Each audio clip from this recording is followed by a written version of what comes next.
primeiro lugar, agradecer o convite da diretoria do Círculo. Me sinto muito honrado em estar aqui, em especial porque este tema, o Conhece a Ti Mesmo, é algo que me acompanha desde criança, quando em algum momento na literatura do próprio Círculo, que era do meu avô, né, que eu considero como meu primeiro iniciador, meu avô materno, que era membro do Círculo, em 1900 e alguma bolinha, e eu lembro de ter lido, né, duas expressões, o hei de vencer e em algum lugar o conhece-te a ti mesmo. Claro que como criança não entendi o significado direito daquilo, mas ficou presente, né? Como assim conhece-te a ti mesmo? E de acordo com as nossas vidas, com as nossas histórias, com os nossos estudos, a gente às vezes vai conseguindo pensar pequenas fatias dessa reflexão. Então, quando diz aqui uma chave pode ser a percepção, na verdade, é uma pegadinha até, tá? Porque a percepção ela é um pouco ilusória. A gente acredita muito na percepção que a gente tem, mas tecnicamente ela tem algumas ilusões. E é disso que eu vou tratar. Porque compreendendo o que é essa percepção, no sentido mais técnico mesmo, né? A gente sim poderá chegar um pouco mais próximo do conhece-te a ti mesmo. Nós somos seres complexos, né? Como mostra aqui a ilustração, somos seres multifacetados. Será que eu posso dizer que eu sou o meu corpo? Meu corpo muda, né? Desde que eu era criança até hoje. Né? O corpo muda. Tem cabelo, não tem cabelo, assim, né? As nossas células, sabemos muito bem que grande parte das células vão se renovando. Então, de fato, eu não sou o meu corpo. Né? O que será a minha essência? Será que é o meu pensamento, a minha mente? Mas se a gente refletir, a gente vai ver que o nosso pensamento também muda ao longo do tempo. A própria maturidade demonstra isso. Pensamentos que antes tínhamos em relação a alguma coisa podem se modificar. Pensamentos que são carregados de certos valores também se modificam. Então, de fato, nós não somos os nossos pensamentos. Percebemos os nossos pensamentos, percebemos o nosso corpo, mas apesar de perceber, nós não somos os nossos pensamentos e nem o nosso corpo. Será então que somos as nossas emoções, os nossos sentimentos? Mais para frente eu vou explicar um pouquinho também tecnicamente a diferença entre emoção e sentimento, mas isso também muda. Né? É só lembrar de quando a gente era criança, o que a gente sentia, o que nos emocionava e o que pode nos emocionar agora depois na fase adulta. Portanto, algo que é mutável não pode ser de fato esse eu que a gente espera encontrar nessa frase do conhece-te a ti mesmo. Então nós também não somos as nossas emoções e sentimentos. Significa que essas coisas não existem em mim? Claro que existem. Mas como mostra essa ilustração, é facetado, é dividido. Bom, quem será então que somos nós? Talvez a nossa memória? A memória nos engana muito. Né? A memória nos dá uma sensação de identidade, a gente consegue lembrar de fatos, né, muito anteriores à idade que nós temos, a gente consegue lembrar de coisas de ontem, de coisas de dezenas de anos atrás, mas a gente sabe também que a memória nos engana. Muitas vezes até inventamos coisas da memória. Ou quando um fato ocorre, isso é muito comum a gente perceber na família, um fato familiar que várias pessoas presenciaram, cada uma vai ter uma percepção diferente daquilo, ainda que com algumas essências. O próprio Freud, e o Freud é citado, né, na nossa literatura também, quando ele começou a estudar a mente, os mecanismos da mente, ele começou, na verdade, com a hipnose. E acreditava-se, e hoje em dia alguns ainda acreditam, que com a hipnose a gente não mente, a nossa memória é perfeita. E ele percebeu que não. Ele percebeu que mesmo hipnotizado, a gente se engana e pode enganar, portanto, outros também. Por isso que ele largou a hipnose como modo de terapia e passou a desenvolver um outro processo, né, que é da associação livre de ideias, de palavras e tal. Então, a nossa memória também não é a gente. Nós também não somos a memória, ainda que ela seja muito importante, é claro, né? Então, ainda que a memória possa dar essa ideia, mas ela nos engana, então continua a pergunta, né, nessa provocação. Então posso dizer que tudo que nós não somos, como o eu, como essência, tudo que nós não somos é isso: o corpo, a mente, os pensamentos, as emoções, os sentimentos, a memória, né? Agora, tudo isso é percebido por nós. E aí tem uma certa armadilha, porque desde de criança, bebê mesmo, nós vamos nos satisfazendo pelas necessidades básicas, como alimentação, carinho, calor do corpo, e a gente vai criando emoções e sentimentos. Essas emoções, que primeiro são emoções mais básicas, depois se associam e formam sentimentos, vão criando filtros para a nossa percepção. Por isso também que a gente tem tanta diversidade, o que não é ruim, né? Não estou dizendo que isso seja ruim, mas diversidade de pontos de vista diferentes. Muitas vezes a raiz está lá na infância. Então, tecnicamente, a percepção é um processo de variáveis muito complexas, que envolve essas informações que recebemos, até sensoriais mesmo, tato, paladar, né? Visão, audição, desde da tenra idade mesmo, desde o bebê. Isso no início, esse bebê, essa pequena criança, não sabe ainda o que aquilo significa. Ela pode sentir acolhimento, ela pode começar a sentir um crescimento de uma certa identidade, né, de separação dela com os demais adultos, mas ela também pode se sentir que não está acolhida. Ela não sabe criticamente, conscientemente, mas é isso que acontece. Então, as emoções, os animais também têm. Tecnicamente falando, as emoções são as coisas mais básicas, como, por exemplo, o medo, né? Como, por exemplo, sentimento de falta de proteção, ou, ao contrário, um certo acolhimento. Isso os animais também têm.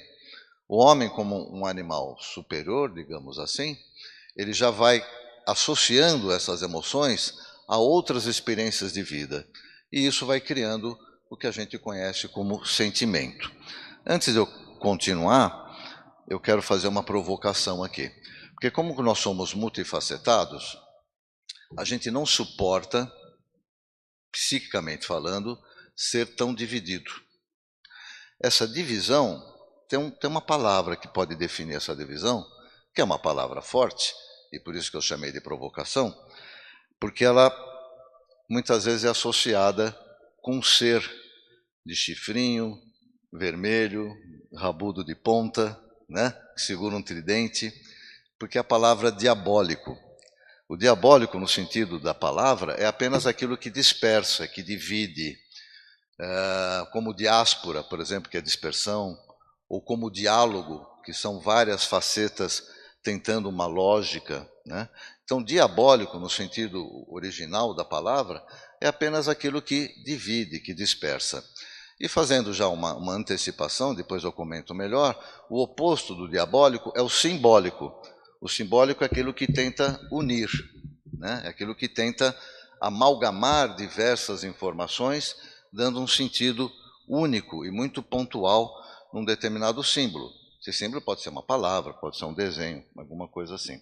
Então, a gente, psiquicamente falando, no nosso inconsciente, a gente não suporta ser dividido. A gente quer ter uma unidade. Essa unidade a gente chama, muitas correntes chamam, de ego.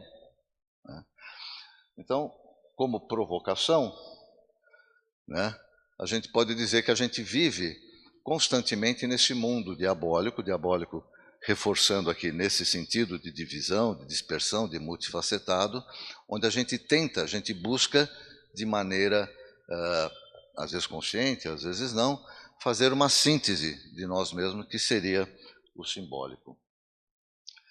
Então, reforçando aqui, o que seriam sensações? Sensações são os estímulos, as informações que recebemos, que não passa pelos nossos mecanismos críticos de pensamento. Recebemos calor, frio, um susto, né? Isso são emoções, e como eu disse, os animais também têm. a partir das sensações, né? Quando a gente vai para os sentimentos, já é um pouco diferente, já é um nível acima, porque a gente começa a associar pessoas, lugares, né? Muitas vezes a gente sente um cheiro, um odor, e lembra da avó, do bolo da avó, por exemplo, né? Isso já é um sentimento que começa a ficar mais complexo do que simplesmente a emoção ou a sensação.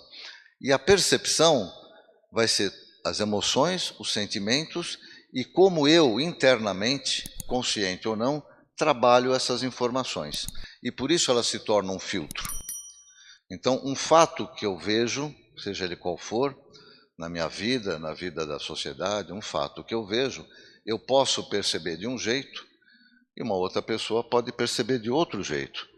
Portanto, isso também não é esse nosso eu, em termos de essência, né? É o nosso ego. Aqui só para ilustrar, mas é a partir dessas percepções que nós vamos tendo reações. Por exemplo, por que a gente se pergunta muitas vezes por que eu faço tal coisa se eu não queria fazer? Ou por que eu deixo de fazer certas coisas que seria importante eu fazer e eu não faço? Por que eu falei tal coisa em tal hora de maneira errada para tal pessoa? Porque o inconsciente, muitas vezes as pessoas pensam que o inconsciente é um arquivo morto, né? E ao contrário, o inconsciente é muito dinâmico. O inconsciente faz a gente tomar atitudes que às vezes conscientemente a gente não tomaria. E esse dinamismo do inconsciente tem um princípio que o Freud também explica, que eu gostaria aqui de mostrar para vocês, que é o princípio do prazer e o princípio da realidade. Todos nós, independentemente de idade, temos desejos dos mais variados, né? E esses desejos, a satisfação desses desejos, nos dão prazer. Tá? Então, isso é uma coisa individual. Só que a gente é um ser coletivo também. E ao ser um ser coletivo, a gente não pode fazer tudo aquilo que a gente deseja. Então, ao longo da evolução humana, a gente foi aprendendo a deixar de lado certos desejos, né, para poder viver coletivamente. Eu vou explicar isso um pouco melhor, porque esse exemplo do coletivo, depois a gente traz de novo para o individual. Hoje em dia a gente fala muito que o mundo está muito individualizado, muito egoísta, né? Porque o que ocorreu? Na medida em que a sociedade foi se organizando em clãs, depois em sociedades mais complexas, o ser humano foi aprendendo que ele tinha que ceder certos desejos individuais e, em troca, ele teria certas vantagens dessa coletividade. Por exemplo, eu não poderia ser agressivo com alguém, né, satisfazendo um desejo meu, porque aquele alguém de repente fez um desafeto comigo, né? Porque se eu fizer isso, aquele clã deixa de existir. Se cada um fosse ter o seu próprio desejo satisfeito, aquele clã, aquela sociedade, deixaria de existir. Esse é o princípio da realidade.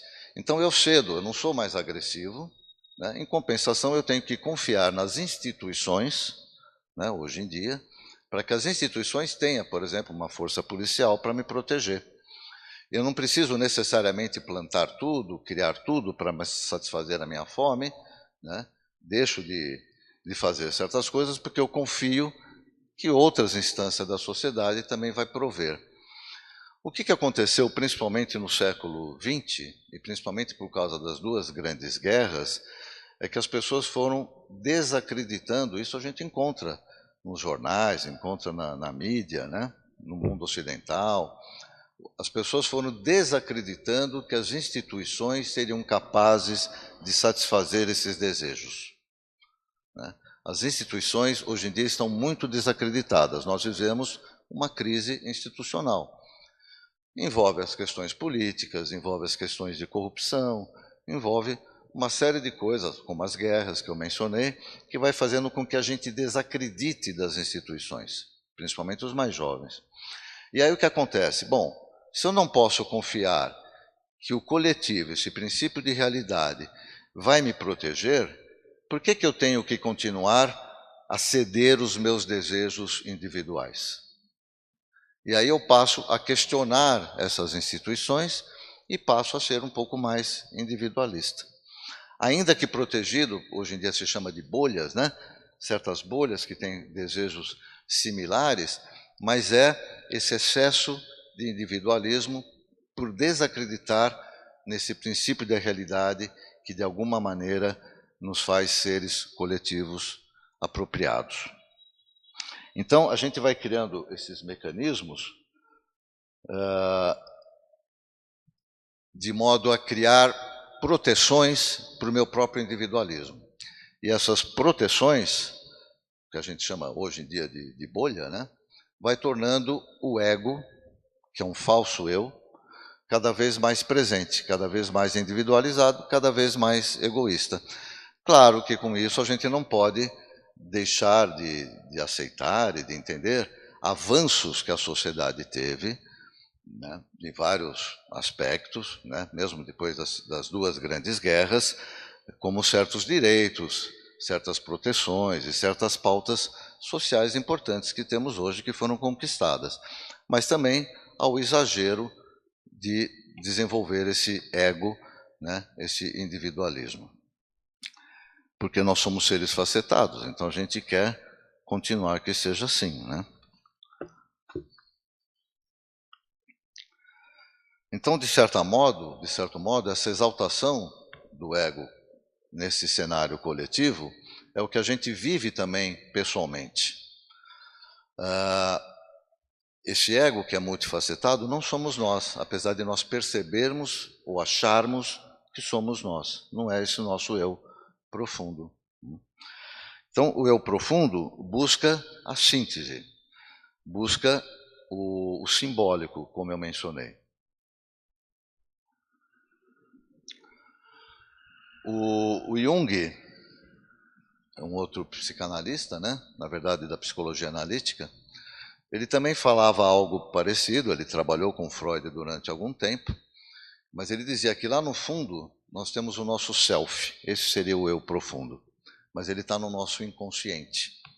E ele quer aparecer e integrar todas essas facetas numa única unidade.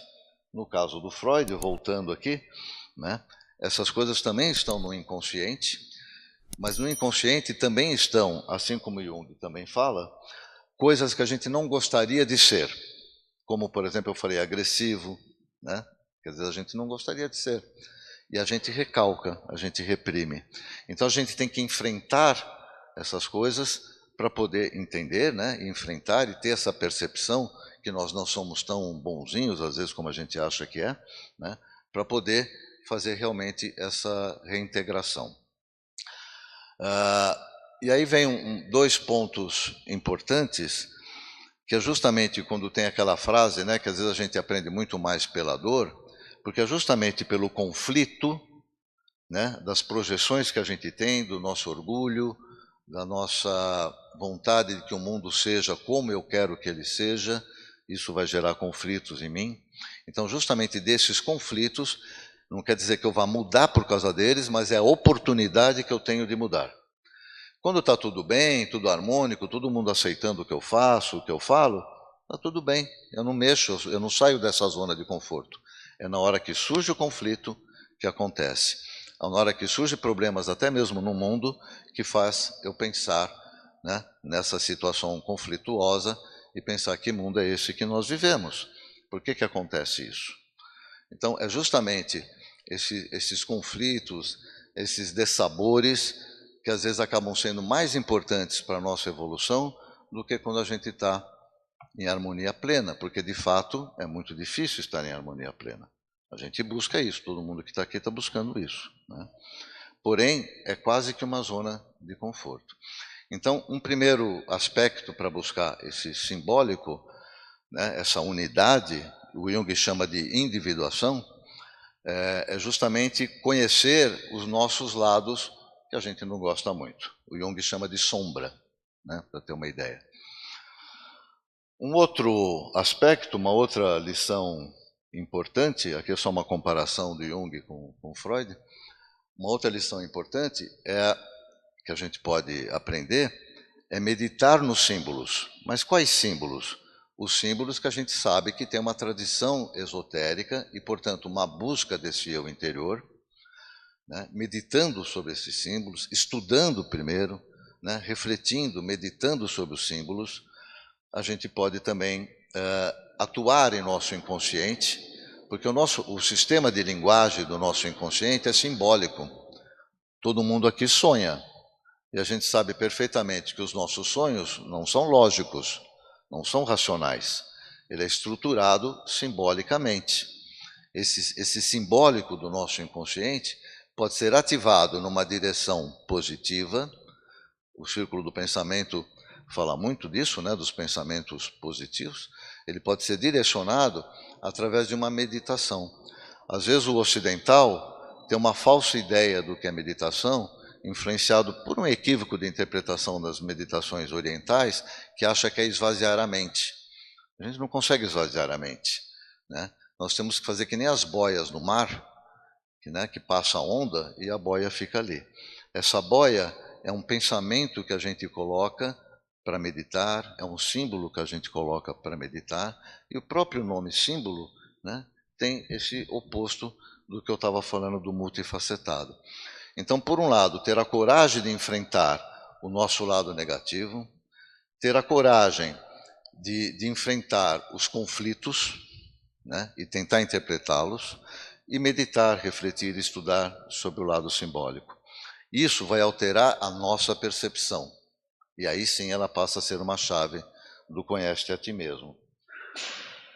Existe uma concordância com a atualidade, com o círculo do pensamento e com essas coisas que eu estou falando, que hoje em dia se chama psicologia positiva, que às vezes também é muito mal interpretado, né? Mas apenas algumas frases de dois autores que diz o seguinte: eu acho que a realização pessoal vem do autoconhecimento. Poxa, eu conheço a ti mesmo, né? Mas conhecer o quê? Ah, só que eu sou muito bom em alguma coisa? Não, é conhecer que eu sou muito ruim em algumas outras coisas, né? É saber também os nossos lados negativos. Esse outro autor aqui, cujo sobrenome eu não vou conseguir pronunciar, né, que é o Mihaly Csikszentmihalyi, não dá para pronunciar esse nome, né? Mas ele dizia que a chave para a felicidade é a total e completa absorção naquilo que você está fazendo no momento presente. Isso aqui também é muito importante, porque dois sintomas que se fala muito hoje de transtornos mentais é angústia e ansiedade, que daria tema para uma outra conversa, né? Mas angústia, basicamente, é o medo do passado, e ansiedade é o medo do futuro. Ou seja, eu não estou presente em mim mesmo. Eu estou deixando que essas multifacetas que eu tenho ajam por si mesmo. Que a minha percepção equivocada do inconsciente, dos valores, etc., ajam por si mesmo. Eu fico criando imagens daquilo que eu devo ser, e não daquilo que eu sou e procuro ser. E aí, para encerrar, eu peguei algumas frases dos nossos patronos, né, que já diziam coisas semelhantes. Como, por exemplo, Eliphas Levi: o conhecimento de si mesmo é o começo de toda a sabedoria. Então, olha como é importante o conhece-te a ti mesmo. Eu só estou pegando uma faceta, né, muito importante. O primeiro degrau do homem é saber que ele é ignorante. Aquilo que eu estava falando, saber aquilo que eu não sei de mim mesmo, saber dos meus males, né? Não adianta falar, nossa, como eu sou bonzinho. Eu não vou crescer fazendo isso. Eu tenho que saber do meu lado ruim e trabalhar com ele. Como na carta do tarô, o carro que tem 2 cavalos, e eu tenho que lidar com a paixão, com o racional, com os desejos, com o princípio do prazer e o princípio da realidade.